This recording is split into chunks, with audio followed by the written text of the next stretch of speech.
Bismillahirrahmanirrahim. Allahumma salli ala Sayyidina Muhammad wa ala ali Sayyidina Muhammad. Dear students, this is week 14 and we will discuss uh, cursor in this week. Basically, cursor क्या होते हैं, उनको आपने कैसे use करना है. Cursor are quite important. For example, कि हमारे पास एक टेबल है, select strike from employee, जिसमें हमारे पास कुछ जो है वो इंफॉर्मेशन है. तो कर्सर बेसिकली जस्ट लाइक जैसे कि अगर एरे को स्टडी किया हो प्रोग्रामिंग में, तो एरे का जो नाम होता है वो बेसिकली क्या होता है, that is just a pointer. और एरे का नाम किस एरे के इंडेक्स को पॉइंट कर रहा होता है, वो एरे के जीरो इंडेक्स को, मतलब फर्स्ट इंडेक्स को पॉइंट कर रहा होता है. और जैसे जैसे आप एरे के नाम को ऐड करते जाते हैं, उसको प्लस प्लस करते जाते हैं, आप उसमें प्लस प्लस कर सकते हैं, मतलब उसमें एक ऐड कर सकते हैं, तो बेसिकली ऑटोमेटिकली क्या करता है, नेक्स्ट इंडेक्स पे मूव करता जाता है. इसी तरह कर्सर जो है वो they are just like pointers. और आप जो है वो, क्योंकि टेबल जो है वो भी एक 2 डायमेंशनल एरे ही है, तो आप एक कर्सर को एक टेबल की पहली रो के साथ आप उसको बाउंड कर सकते हैं, उसको बाइंड कर सकते हैं, और फिर आप उसको one by one next row पे मूव करवा सकते हैं. इसका मतलब है कि जब भी हमने रो बाय रो डेटा को एक्सेस करना हो, तो उसके लिए हमारे पास जो ऑप्शन है फिलहाल वो कौन सी है, कर्सर की. लेट्स से मैंने इवन रोज का डेटा डिस्प्ले करवाना है, second row, fourth row, sixth row, तो इन दैट केस मेरे पास सीक्वल में डायरेक्ट भी इस तरह की क्वेरी एग्जिस्ट नहीं करती. तो उसके लिए फिर मुझे वन बाय वन जो है वो रो को डेटा एक्सेस करना होगा. There are certain examples for that. So without any delay हम देखते हैं कि आपने एक कर्सर जो है वो उसको हम इन सारी रोज को वन बाय वन एक्सेस करेंगे और इनको जो है वो सिंपली प्रिंट करेंगे. तो हम सिंपली देखते हैं कि कर्सर जो है वो उसको आपने कैसे डिक्लेयर करना है, उसको कैसे यूज़ करना है, और उसके क्या जो हमारे पास स्टेप्स हैं. ये क्वाइट सिंपल. तो लेट अस से हमारे पास जो है वो कुछ कोड यहाँ पे लिखा हुआ है, हम इस कोड को गो थ्रू करेंगे कि कोड बेसिकली कर क्या रहा है वन बाय वन. तो सबसे पहले यहाँ पे आप देखें कि हमने 2 वेरिएबल्स बनाए, आईडी का और नेम का. वेरिएबल्स क्यों बनाए हैं, ताकि इन वेरिएबल्स में हम एम्प्लॉय की आईडी वाले वेरिएबल में स्टोर करवाएं, और नेम जो है वो नेम वाले वेरिएबल में स्टोर करवाएं. यहाँ पे अब हम एक बेसिकली कर्सर वेरिएबल डिक्लेयर करें, जैसे आप पॉइंटर डिक्लेयर करते हैं, तो इसी तरह कर्सर वेरिएबल भी डिक्लेयर किया जाता है. और कर्सर वेरिएबल क्योंकि पॉइंटर है, इसलिए इसके साथ आप एट द रेट का सिंबल नहीं लगाते, और उसकी डेटा टाइप बेसिकली क्या होगी, कर्सर होगी. तो basically cursor is a data type which represent it is a pointer type of variable. उसके बाद फिर आप कर्सर की टाइप डिफाइन करते हैं. यहाँ पे जो कर्सर की टाइप डिफाइन है दैट इज स्टैटिक. स्टैटिक के अलावा डायनामिक टाइप भी होती है, उसको हम अभी डिस्कस नहीं करेंगे, उसको हम नेक्स्ट वीक में डिस्कस करेंगे. स्टैटिक का मतलब है कि it can only view data, जिसको आप एक्सेस करें ये इसको चेंज नहीं करेगा. उसके बाद आपने वो क्वेरी लिखनी है जिस क्वेरी को आप, जिस डेटा को आप इस कर्सर के साथ बाइंड करना चाहते हैं. तो बेसिकली ये वो क्वेरी है. तो हम ये लेट्स मैं इस क्वेरी को डायरेक्ट चलाता हूँ. तो ये जो डेटा आपको नज़र आ रहा है, आपका कर्सर जो है वो इसकी फर्स्ट रो के साथ क्या हो जाएगा, बाइंड हो जाएगा, और आप उस डेटा को वन बाय वन एक्सेस कर सकते हैं. उसके बाद इसका मतलब ये हुआ कि कर्सर एम्प्लॉय एक कर्सर है, इसकी टाइप क्या है, स्टैटिक, और वो इस डेटा के साथ क्या हो चुका है, बाइंड उसको हम करवाएंगे, और उसकी पहली रो को जो है वो एक्सेस कर रहा होगा. ठीक है.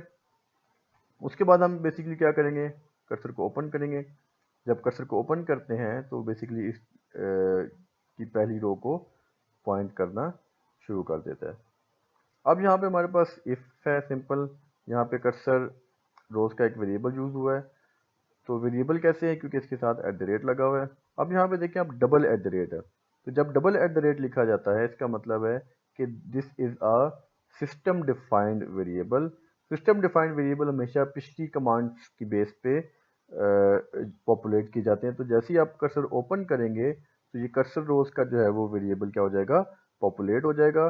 तो कॉमन सेंस है कि कर्सर रोज क्या बताएगा कि ये कर्सर जिस डेटा को पॉइंट कर रहा है उसमें नंबर ऑफ रोज कितनी है वो इस वेरिएबल में आ जाएगा। तो यहाँ पे इफ ग्रेटर देन जीरो, कि अगर कर्सर जो है वो उसमें नंबर ऑफ रोज जीरो से ज़्यादा है, मतलब उसमें कुछ ना कुछ डेटा है, तब ये वाला इफ एग्जीक्यूट होगा। अगर लेट्स से आप एक ऐसे डेटा को एक्सेस करते हैं जिसमें रोज ही नहीं है, तो ये वाला इफ जो है वो फॉल्स हो जाएगा और कर्सर एग्जीक्यूट नहीं होगा। ठीक है, तो बेसिकली ये इफ लगाने का मकसद क्या था कि बॉडी में उस वक्त आए जब आप एक ऐसे डेटा को एक्सेस करें जिसमें नंबर ऑफ रोज जीरो से ज़्यादा है, मतलब डेटा एग्जिस्ट करता है। तो cursor rows is a global variable, is a system defined variable. वो कब पॉपुलेट होगा, जैसे ही आप कर्सर को ओपन करेंगे। अब यहाँ पे दो इंपॉर्टेंट चीज, दैट इज फेच। फेच की स्टेटमेंट क्या करती है कि कर्सर जिसको पॉइंट कर रहा है, सबसे पहले कर्सर जो है वो पहली रो को पॉइंट कर रहा है, उस डेटा को उठाएगा और सीक्वेंस में इन वेरिएबल्स को असाइन कर देगा। अब क्योंकि कर्सर जिसको पॉइंट कर रहा है उसमें दो कॉलम्स हैं, पहला कॉलम ईआईडी, तो वो इनटू के बाद पहले वेरिएबल को असाइन होगा, और दूसरा कॉलम नेम, वो इनटू के बाद दूसरे वेरिएबल को असाइन होगा। तो बेसिकली डेटा फैच करो, ठीक है। फैच करने के बाद जो पहले वैल्यू है, पहला कॉलम है, वो पहले वेरिएबल को और दूसरा कॉलम जो है वो दूसरे वेरिएबल को असाइन हो जाएगा। तो जब हम ये वाली लाइन चलाएंगे तो बेसिकली E1 आईडी में आ जाएगा और उस्मान जो है वो नेम में आ जाएगा। फिर हमने वाइल का लूप लगाया। Again fetch status is a global variable, is a system defined variable. वो कब अपडेट होगा, जैसी फैच की कमांड एग्जीक्यूट होगी। अब फैच स्टेटस में जीरो का मतलब है कि अब यहाँ पे नेक्स्ट भी है, बेसिकली फैच करता है और उसके बाद नेक्स्ट मूव करता है। तो पहले कर्सर E1 को पॉइंट कर रहा था, अब किसको पॉइंट करेगा, E2 को। तो अगर कर्सर किसी रो को पॉइंट करेगा तो फैच स्टेटस में क्या आ जाएगा, जीरो।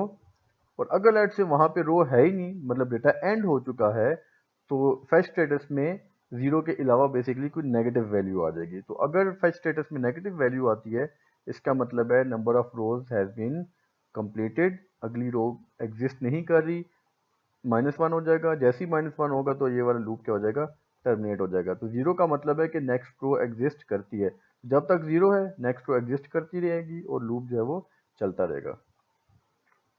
सिंपली यहाँ पे हमने प्रिंट किया, प्रिंट बेसिकली आईडी लिखा हुआ आएगा, उसके बाद इस वेरिएबल में जो भी वैल्यू है वो प्रिंट होगी, फिर नेम लिखा हुआ आएगा और उस नेम में जो भी वैल्यू होगी वो प्रिंट होगी। फिर जब दोबारा नेक्स्ट करेंगे, अगेन कर्सर जिसको पॉइंट कर रहा होगा, इन दिस केस आईडी में E2 आ जाएगा और नेम में अली आ जाएगा। और जैसी फैच की स्टेटमेंट चलती है, हमें पता है कि फैच स्टेटस जो है वो अपडेट हो जाएगा और फैच स्टेटस जीरो उस वक्त तक रहेगा जब तक रो एग्जिस्ट करेगी। जैसे ही रो ख़त्म होगी, मतलब जैसे ही E7 के बाद आप फैच करेंगे तो जीरो नहीं आएगा बल्कि माइनस में वैल्यू आएगी, और जैसे ही माइनस में वैल्यू आएगी तो ये वाला लूप बेसिकली क्या हो जाएगा, टर्मिनेट हो जाएगा और आप कर्सर से बाहर आ जाएंगे। जब कर्सर को आप यूज़ कर चुके होते हैं तो सबसे पहले आप उसको क्लोज करते हैं। क्लोज करने का मतलब है कि जिसको कर्सर पॉइंट कर रहा है वो पॉइंटिंग ख़त्म करेगा। उस पर डी एलोकेट भी करते हैं। डी एलोकेट का मतलब है कि कर्सर जो है वो उसको आप डिस्ट्रॉय करते हैं ताकि वो मेमोरी में जगह जो है वो ना करे। अब अगर हम इस कोड को एग्जीक्यूट करें तो बेसिकली हमें क्या डिस्प्ले होना चाहिए, हमें 1 बाय 1 ये सारी वैल्यूज़ डिस्प्ले होनी चाहिए। हम इसको एग्जीक्यूट करें तो यहाँ पे आप देखें कि ये प्रिंटेड फॉर्म में आया है, टेबुलर फॉर्म में नहीं आया। सबसे पहले आईडी E1 आया, फिर E2, फिर E3, फिर E4, फिर E5, E6, E7। E7 के बाद डिस्प्ले नहीं किया क्योंकि फैच स्टेटस माइनस में चला गया था, इसलिए वैल्यू जो है वो डिस्प्ले नहीं हुई। तो this is basically all from the cursor lecture. इंशाल्लाह नेक्स्ट वीक दोबारा मुलाकात होगी। टेक केयर, अल्लाह हाफिज़, अस्सलाम वालेकुम रहमतुल्लाहि व बरकातुहू।